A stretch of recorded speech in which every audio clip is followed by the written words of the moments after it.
स्वागत है आप सभी का हमारे YouTube चैनल पे। आज हम बताने वाले हैं 10th संस्कृत का आंसर की जो आज एग्जाम हुआ है, यानी कि 23/2/2022 को जो एग्जाम हुआ है उसका आंसर की हम बताने जा रहे हैं। ये फर्स्ट सिटिंग आंसर की है और सेट सी है।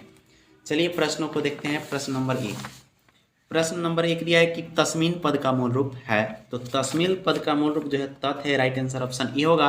अगला प्रश्न है निवेदनम पद में उपसर्ग क्या है। तो निवेदनम में नि उपसर्ग लगा हुआ है।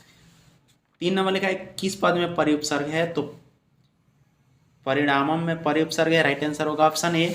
अगला प्रश्न 4 नंबर लिखा है किस वाक्य में सप्तमाध्यकरणे च सूत्र से सप्तमी विभक्ति हुई है। तो राइट आंसर होगा ऑप्शन ए। अगला प्रश्न है 5 नंबर लिखा है कि अनंतरम अव्यय के योग से कौन सी विभक्ति हुई है। तो राइट आंसर होगा ऑप्शन डी, पंचमी विभक्ति। 6 नंबर है कि पक्षी वृक्षम उपवस्ती वाक्य किस सूत्र का उदाहरण है। तो राइट आंसर होगा ऑप्शन ए। नेक्स्ट प्रश्न को देखते हैं 5 नंबर लिखा है कि उक्त कर्म में कौन सी विभक्ति है। तो उक्त कर्म में जो है पंचमी विभक्ति होती है। नेक्स्ट प्रश्न देखते हैं 8वां प्रश्न लिखा है कि नीलकंठ में कौन सा समास है। तो राइट आंसर होगा ऑप्शन सी। नीलकंठ जो है बहुब्रीहि समास है। नीलायकंठ जिसका बहुब्रीहि समास होता है। 9 नंबर है कि किस पद में द्विगु समास है। तो द्विगु समास जो है सप्तपदी में, यानी जो संख्यावाची शब्द होता है उसी को द्विगु बोला जाता है। अगला प्रश्न है 7 नंबर दिया है कि किस समास का उत्तर पद प्रधान है। तो तत्पुरुष समास का उत्तर पद प्रधान होता है। 11 नंबर प्रश्न लिखिए कि अंत्येष्टि संस्कार कब होता है। अंत्येष्टि संस्कार जो होता है मरणोपरांत होता है। और कल जो हम क्वेश्चन बताए थे उसमें से देख रहे हैं आप लोग, उसमें से ही आया हुआ है प्रश्न। अगला प्रश्न जो है जन्मपूर्व संस्कार कितने होते हैं। तो जन्मपूर्व संस्कार 3 होता है। जन्मपूर्व संस्कार 3 होता है। राइट आंसर ऑप्शन सी होगा। 13 नंबर प्रश्न है कि समावर्तन संस्कार का उद्देश्य क्या है। तो गुरुगृह से गृहस्थ में प्रवेश करना उसका उद्देश्य होता है। राइट आंसर ऑप्शन ए होगा। 14 नंबर है किस संस्कार के साथ लोग वास्तविक गृहस्थ जीवन में प्रवेश करते हैं। तो विवाह के साथ। राइट आंसर ऑप्शन बी होगा। 15 नंबर लिखा है कि नीति श्लोक का पाठ किस ग्रंथ से संकलित है। तो विदुर नीति से संकलित है। राइट आंसर होगा ऑप्शन ए। अगला प्रश्न देखते हैं 16 नंबर लिखा है कि विद्या की रक्षा किसी से होती है। तो विद्या की रक्षा होती है योग से। राइट आंसर ऑप्शन सी होगा। नीति श्लोक का पाठ के आधार पर सुख देने वाली क्या है। तो अहिंसा परम सुख देने वाली होती है। राइट आंसर ऑप्शन डी होगा। 18 नंबर लिखा है कि नीति श्लोक का पाठ में कितने श्लोक है। तो नीति श्लोक का पाठ में 10 गो श्लोक है। राइट आंसर ऑप्शन बी होगा। 19 नंबर लिखा है कि राम प्रवेश राम ने छात्राणाम अध्ययनम तप का उपदेश किससे दिया, यानी किसने दिया उनको। छात्राणाम अध्ययन तप, यानी छात्रों का तप जो होता है अध्ययन होता है, इसका उपदेश किसने दिया। तो गुरु ने दिया। राइट आंसर होगा ऑप्शन सी। अगला प्रश्न 20 नंबर लिखा है राम प्रवेश राम का जन्म किस गांव में हुआ था। तो राम प्रवेश राम का जन्म जो है भिखन टोला में हुआ था। राइट आंसर होगा ऑप्शन डी। 21 नंबर प्रश्न लिखिए कि भवत शब्द में षष्ठी बहुवचन का रूप क्या होगा। तो भवताम होगा। राइट आंसर होगा ऑप्शन डी। अगला प्रश्न है 22 नंबर लिखिए तिष्ठति में धातु क्या है। तो तिष्ठति जो है अस्था धातु का, तिष्ठति का मूल रूप अस्था होता है। राइट आंसर ऑप्शन ए होगा।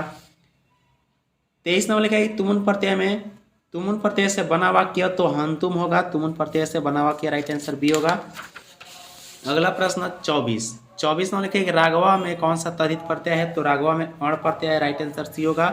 निपुणा में कौन सा स्त्री प्रत्यय है। तो निपुणा में टाप प्रत्यय है। अगला प्रश्न है 26 लिखा है कि व्याघ्रपति कथा किस ग्रंथ से संकलित है। तो हितोपदेश से लिया गया है। राइट आंसर होगा ऑप्शन ए। 27 नंबर लिखा है कि बाघ के हाथ में क्या था। तो बाघ के हाथ में कुछ था। राइट आंसर होगा ऑप्शन सी। अगला प्रश्न 28 नंबर दिया कि व्याघ्रपति कथा में कुत्र तव कंगणम किसका कथन है। तो तुम्हारा कंगन कहाँ है, ये पथिक ने कहा। राइट आंसर होगा ऑप्शन बी। किसके बिना ज्ञान भार के समान हो जाता है। तो क्रिया के बिना ज्ञान भार होता है। राइट आंसर ऑप्शन ए होगा। 30 नंबर कि साधु का स्त्रीलिंग रूप होगा। तो साधु का स्त्रीलिंग रूप साध्वी होता है। राइट आंसर ऑप्शन डी होगा। 31 नंबर देखिए आलसा नाम कथा का समस्त पद क्या होगा। तो आलसा नाम कथा का समस्त पद अलस कथा होगा। ठीक है। राइट आंसर ऑप्शन बी होगा। 32 नंबर दिया कि तन्मध्य पद में कौन सी संधि हुई है। तो व्यंजन संधि हुई है। 33 नंबर प्रश्न है क्या कि मुनिरियम में किन वर्णों की संधि हुई है। तो अ विसर्ग प्लस अ की संधि हुई है। राइट आंसर होगा ऑप्शन डी। पितरादेश का सही संधि विच्छेद क्या होगा। तो पितरी प्लस आदेश होगा। राइट आंसर ऑप्शन ए होगा। 35 नंबर है कि निरोग नि प्लस रोग बराबर क्या होता है, निरोग होता है। राइट आंसर ऑप्शन ए होगा। 36 नंबर दिया है कि नरेशा किस संधि का उदाहरण है? तो नरेशा जो है स्वर संधि का उदाहरण है। इसका नर नर प्लस ईसा होता है। अगला प्रश्न है 37 में लिखा है किस समास का प्रथम पद नकारात्मक होता है? तो न या समास का प्रथम पद नकारात्मक होता है। 38 में लिखा है कि वही अव्यय के योग से कौन सी विभक्ति होती है? तो षष्ठी विभक्ति होती है। राइट आंसर होगा ऑप्शन बी। 39 में लिखा है कि भित्रार्थनाम भय हेतु सूत्र का उदाहरण कौन सा वाक्य है? तो बाला सर्पात व्यक्ति यानी बाला यानी क्या होता है? सांप से डरता है। 40 नंबर यह कि बी उपसर्ग किस शब्द में है? तो बी उपसर्ग जो है विवाह शब्द में है। राइट आंसर होगा ऑप्शन बी। अगला प्रश्न है 41 नंबर लिखा है कि स्वर्णिम पात्र से किसका मुंह ढका हुआ है? तो सत्य का मुख ढका हुआ है। अगला प्रश्न देखते हैं। अगला है 42 नंबर चंचल पद में कौन सी संधि हुई है? चंचल पद में कौन सी संधि हुई है? तो चंचल पद में जो है व्यंजन संधि हुई है। राइट आंसर ए होगा। 43 नंबर है कि किस में पद अपनी विभक्तियों को छोड़कर मिलते हैं? तो समास में। राइट आंसर ऑप्शन बी होगा। अगला प्रश्न है 44 नंबर की प्रजातंत्रम का विग्रह क्या होगा? तो प्रजातंत्रम का विग्रह होगा प्रजानाम तंत्रम यानी प्रजा का तंत्र। अगला प्रश्न है 45 नंबर है कि पृथक के अव्यय के योग से कौन सी विभक्ति हुई है? तो द्वितीय विभक्ति हुई है। राइट आंसर होगा ऑप्शन डी। 46 नंबर प्रश्न लिखा है कि यस्य च भावेन भाव लक्ष्मण सूत्र का उदाहरण वाक्य है। तो इसका राइट आंसर होगा ऑप्शन सी उदिते सूर्यस गृहम गता। 47 नंबर लिखा है कि निक्सा अव्यय के योग में कौन सी विभक्ति हुई है? तो तृतीय विभक्ति हुई है। राइट आंसर होगा ऑप्शन ए। 48 नंबर प्रश्न दिया है कि समभव पद में कौन सा उपसर्ग है? तो सम उपसर्ग है। राइट आंसर होगा ऑप्शन ए। धनुषा में मूल शब्द क्या है? तो धनुष मूल शब्द है। राइट आंसर होगा ऑप्शन बी। अगला प्रश्न है 50 नंबर क्या है कि अस्थि किस धातु का रूप है? तो अस्थि जो है अस धातु का रूप है। राइट आंसर होगा ऑप्शन ए। 51 नंबर प्रश्न लिखा है कि दलित ग्रामवासी पुरुष की कथा किस पाठ में है? तो कर्मवीर कथा में है। राइट आंसर होगा ऑप्शन ए। 52 नंबर दिया है कि स्वामी दयानंद का जन्म किस राज्य में हुआ था? तो स्वामी दयानंद का जन्म गुजरात में हुआ था। राइट आंसर होगा ऑप्शन सी। स्वामी दयानंद के बचपन का नाम क्या था? तो मूल शंकर बचपन का नाम था। राइट आंसर होगा ऑप्शन बी। रात्रि जागरण को छोड़कर मूल शंकर कहाँ गए? घर गए। राइट आंसर ऑप्शन ए होगा। 55 नंबर दिया कि स्वामी दयानंद घर छोड़कर घूमते हुए कहाँ पहुंचे? तो ये घूमते हुए मथुरा पहुंचे। राइट आंसर ऑप्शन बी होगा इसका। नेक्स्ट प्रश्न, वीडियो को आप लोग लाइक करिए और शेयर भी करिए। 56 और प्रश्न है डीएवी विद्यालय की स्थापना कब हुई थी? तो राइट इसका आंसर हो जाएगा ऑप्शन सी 1883 ईस्वी में हुई थी। नेक्स्ट प्रश्न देखते हैं 57 लिखा है कि मंदाकिनी का अर्थ क्या है? तो मंदाकिनी का अर्थ है गंगा नदी। राइट आंसर होगा ऑप्शन ए। 58 दिया है कि मंदाकिनी वर्णन पाठ में कहाँ की गंगा का वर्णन है? तो चित्रकूट की गंगा का वर्णन किया गया है। राइट आंसर होगा ऑप्शन बी। 59 नंबर प्रश्न लिखा है कि मंदाकिनी वर्णन पाठ के कवि कौन है? तो राइट आंसर होगा ऑप्शन सी वाल्मीकि। नेक्स्ट प्रश्न देखते हैं 61 नंबर लिखा है कि राम ने विशालाक्षी से किसको संबोधित किया है? तो सीता को संबोधित किया है। राइट आंसर होगा ऑप्शन ए। 61 दिया है कि मत प्लस कत्वा से कौन सा अव्यय बनेगा? तो मथित्वा बनेगा। राइट आंसर होगा ऑप्शन बी। 62 लिखा है सर्वदा में कौन सा तद्धित प्रत्यय है? तो दात प्रत्यय है इसमें। अगला है 63 रजका का स्त्रीलिंग रूप क्या होगा? तो रजका का स्त्रीलिंग रूप होगा रजकी। अगला प्रश्न 64 नंबर लिखा है कि अड़ोरियान डैश डैश महियान पद्यांश के रिक्त स्थान में कौन सा पद होगा? तो महतो होता है। राइट आंसर ऑप्शन ए होगा। 65 नंबर लिखा है कि मंगलम पाठ में कितने मंत्र है? तो मंगलम पाठ में 5 मंत्र है। Right answer option B. Patna 66 number लिखा है पटना में हमेशा युद्ध आग और बाण का भय होगा। किसने कहा? तो ये भगवान बुद्ध कहे थे। राइट आंसर होगा ऑप्शन ए। 67 लिखा है कि काव्य मीमांसा के कवि कौन है? तो काव्य मीमांसा के कवि राजशेखर है। राइट आंसर ऑप्शन बी होगा। अगला प्रश्न देखते हैं 68 नंबर लिखा है कि आलस कथा पाठ किस ग्रंथ से संकलित है? तो पुरुष परीक्षा से लिया गया है। राइट आंसर ऑप्शन सी होगा। 69 नंबर प्रश्न की आलस कथा कैसी कथा है? तो व्यंग्यात्मक कथा है। राइट आंसर ऑप्शन डी होगा। 70 लिखा है कि अच्युत राय कहाँ के राजा थे? तो विजयनगर के ये राजा थे। राइट आंसर ऑप्शन ए होगा। 71 लिखा है कि जब आलसस्थल में आग लगी तब कौन भाग गए? तो धूर्त लोग भाग गए। राइट आंसर ऑप्शन सी होगा। 72 नंबर प्रश्न लिखा है कि सिख संप्रदाय के 10वें गुरु कौन थे? तो सिख संप्रदाय के 10वें गुरु थे गुरु Govind Singh. Right answer option A होगा। हम सबों में भारतवर्ष के प्रति क्या होनी चाहिए? तो देशभक्ति होनी चाहिए। राइट आंसर ऑप्शन डी होगा। 74 लिखा है किशोरी में कौन सा स्त्री प्रत्यय है? तो किशोरी में इंगिपी स्त्री प्रत्यय है। राइट आंसर सी होगा। 75 नंबर लिखा है कि ज्ञान प्लस वतुप से कौन सा शब्द बनेगा? तो ज्ञानवान बनेगा। राइट आंसर ऑप्शन ए होगा। 76 नंबर प्रश्न लिखे स्थानच प्रत्यय का उदाहरण कौन सा है? तो गतवान होगा। Right answer option B. 77 नमन में कौन सा प्रत्यय है? तो नमन में सत्री प्रत्यय लगा हुआ है। राइट आंसर बी होगा।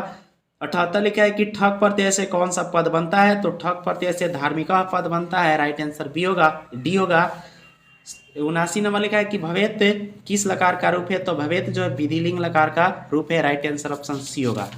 अगला प्रश्न देखते हैं 80 नंबर प्रश्न लिखा है कि वाची में कौन सी विभक्ति है? तो वाची में जो है सप्तमी विभक्ति है। राइट आंसर ऑप्शन बी होगा।